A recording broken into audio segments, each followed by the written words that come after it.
Les arbres de décision. Qu'est-ce qu'un arbre de décision? Quelle est l'utilité d'un arbre de décision?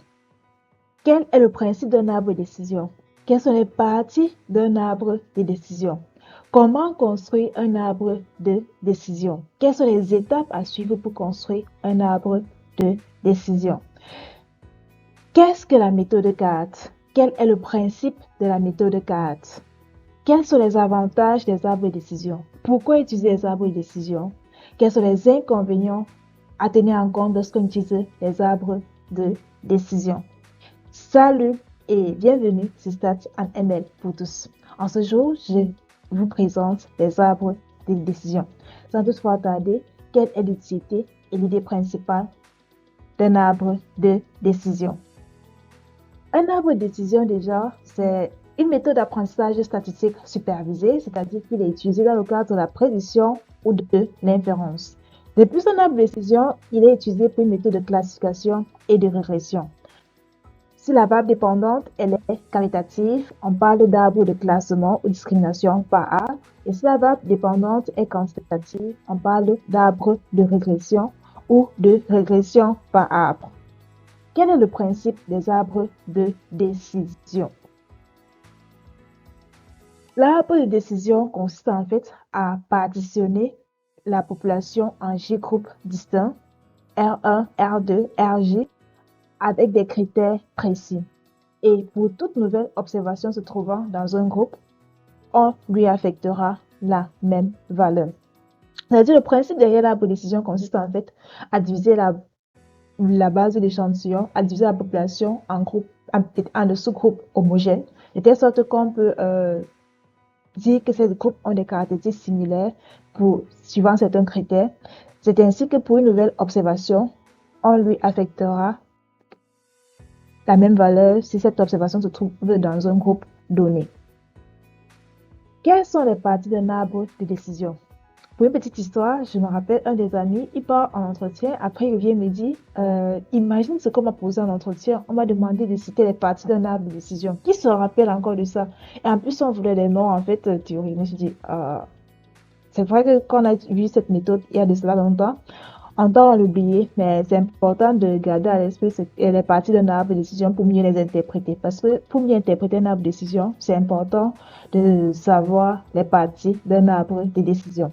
Avec un arbre une façon simplifiée, un arbre de décision a ses parties. Là, on a ces différentes parties. Là, c'est la racine. Là, c'est la racine. Il contient toutes les observations. Au départ, le nœud initial contient toutes les observations. Et suivant un critère donné, les divisions en deux. À chaque fois, les divisions sont binaires. Et là, l'arbre s'arrête là. On appelle ça nœud terminal ou feuille. Là, c'est un nœud intermédiaire. Et puis, la division, c'est-à-dire la division, c'est fait suivant une variable x2 qui était quantitative. Donc, c'est inférieur à 3. On se trouve dans ce groupe, c'est supérieur à 3, ce groupe là. Et de plus, cette partie est la branche issue du nœud 2. Donc, ce sont un peu les différentes parties d'un arbre de façon caricaturale. Et puis, ici, là, nous avons quoi? Nous avons trois feuilles terminaux, donc trois nœuds terminaux, N1, N3 et N4. Donc, la population ici est divisée en trois groupes distincts. Donc, pour un nouveau individu qui se retrouve, qui arrive, qui se pointe, on arrive, on regarde, est-ce que pour la variable x2, est-ce que cet individu a une valeur de x2 prend une valeur inférieure à 3? S'il est inférieur à 3, alors il sera dans ce groupe. S'il est supérieur à 3, on va encore vérifier la variable 6. Est-ce qu'il a une valeur à 1 ou 0? Si c'est 1, alors il se retrouvera dans ce groupe. Si c'est 0, il se retrouvera dans ce groupe 4. Donc, c'est un peu ça, les parties d'un arbre qu'il faut garder en esprit pour pouvoir mieux interpréter un arbre de décision. Et puis, comment construire un arbre de décision? Quelles sont les différentes étapes à mettre en œuvre pour construire un arbre de décision? Je vous propose une procédure à 5 étapes. Dans la première étape, il faut établir pour chaque nœud l'ensemble des divisions possibles. Ensuite, à l'étape 2, on va définir un critère qui permet de sélectionner la meilleure division possible. Ensuite, on doit choisir les critères d'arrêt. Donc, par exemple, on fait que division divise, mais à ce moment, il faut s'arrêter pour que l'arbre ne soit pas trop maximal. On doit choisir les critères d'arrêt. Et après, on doit choisir une règle de décision ou de prédiction et estimer le coût d'erreur associé à l'arbre. La méthode CART, qu'est-ce que la méthode CART? La méthode CART, en fait, c'est CART pour Classification and Regression Tree. La méthode CART, c'est un algorithme de moyen-âge local par partition de l'ensemble des observations. Et la partition est basée sur des divisions binaires successives et parallèles aux axes et dépendants des observations. Et on cherche, à la méthode CART, on cherche la division conduisant à la plus baisse de l'hétérogénéité possible entre les deux nœuds enfants. Donc, on cherche la variable, la division, le seuil qui nous permet d'avoir la plus basse hétérogénéité possible entre les deux nœuds enfants. C'est ça le principe de la méthode CART. Et l'algorithme est successif, donc on commence, on divise, ainsi de suite, jusqu'à que on ait fini. Quels sont les principes de la méthode CART? Quelles sont les divisions qui sont autorisées? Les divisions qui sont autorisées, les divisions, elles doivent être comment? Binaires, une seule variable et parallèle aux axes. Donc avec la méthode CART, à chaque étape, on doit faire une division binaire, donc diviser la base en deux, les observations du 2 en 2, en choisissant une variable, la meilleure variable qui permet d'atteindre certaines conditions et le seuil qui nous permet d'avoir des divisions les plus hétérogènes possibles. Et quels sont les critères de coupure qui sont utilisés? Les critères de coupure sont généralement utilisés avec la méthode CART, ce sont les fonctions d'impureté suivant le type. Dans le cas de la classification, on va utiliser l'indicité de Gini, l'entropie de Shannon, et dans le cas de la régression, on va utiliser la variance ou bien la somme des carrés résiduels de la somme des erreurs.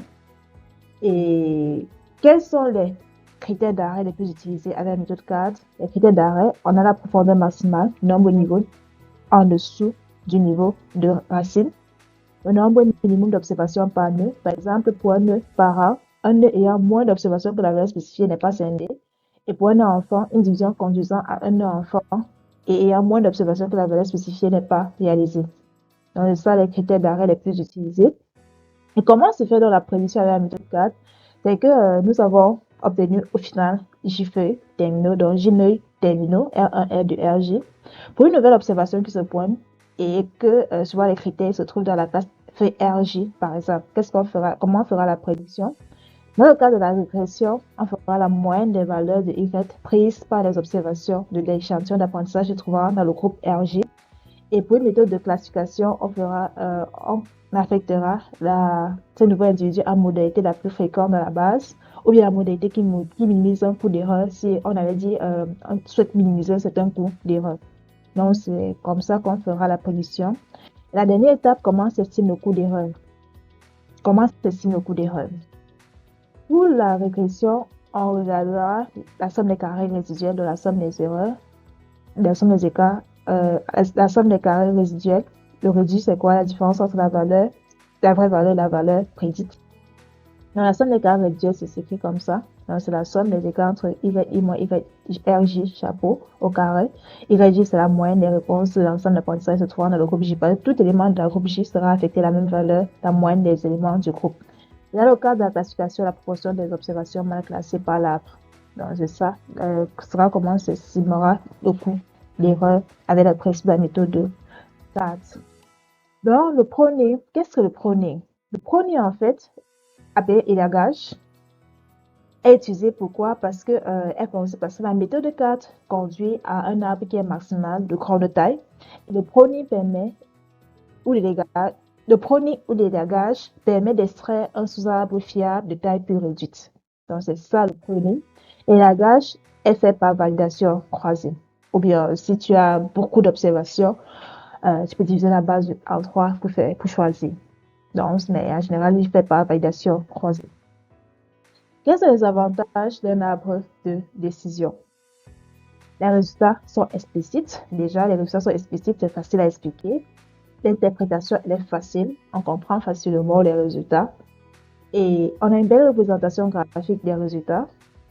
La méthode est non paramétrique, pas d'hypothèse pour le mettre en œuvre. Et les variables de différents types peuvent être traitées avec les arbres de décision sans avoir besoin de les traiter au départ. Donc, c'est ça qui est assez super cool sur les arbres de décision.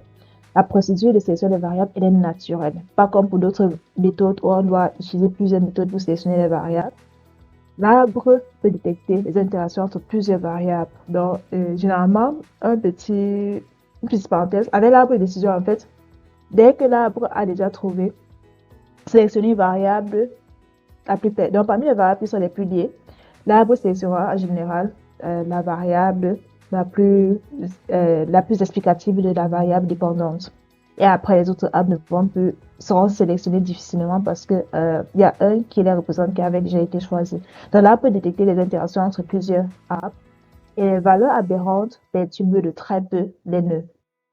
Et avec les arbres de décision, la gestion des données manquantes est naturelle. Quels sont les inconvénients des arbres de décision?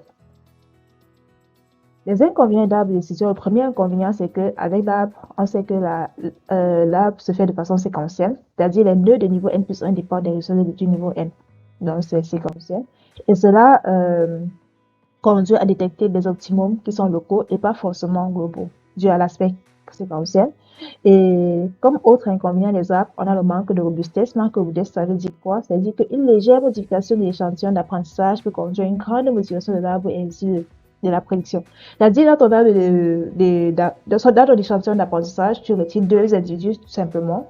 Et l'arbre te sort, après tu relances ton modèle d'arbre de décision.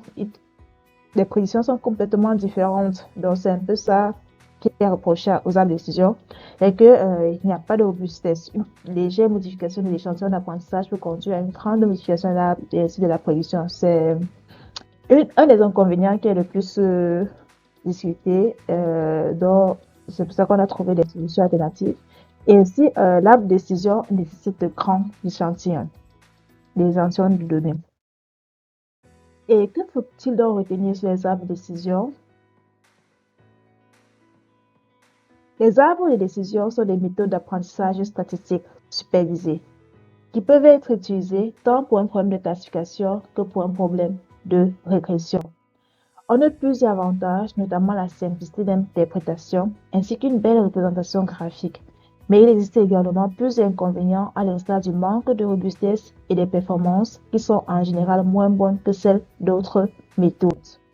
Toutefois, en agrégeant plusieurs arbres et en utilisant des méthodes telles que le baguet, le boosting et les forêts aléatoires, les performances s'améliorent significativement. Si tu as des questions ou des remarques, n'hésite pas à me le dire en commentaire. Un like, un partage pour faire grandir la chaîne. Et si c'est ta première fois de me suivre, n'hésite pas à t'abonner pour ne rien manquer. Au revoir.